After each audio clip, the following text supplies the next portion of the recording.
പുളി കൊടംപുളിയിട്ട് ചെറുകാലത്തിൽ തിളതിളപ്പിച്ച് പിടപിടക്കണം മീൻ കറി വെക്കണം പൊന്നേ.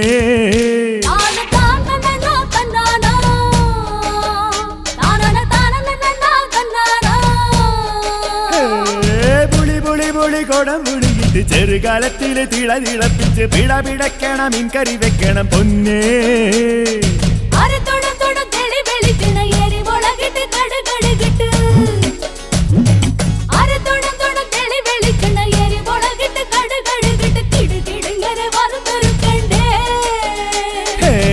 കടലിൽ പിടപിടക്കണ ഞണ്ട്, കറുകറുത്തൊരു കൊഴുകൊഴുത്തൊരു ഞണ്ട്.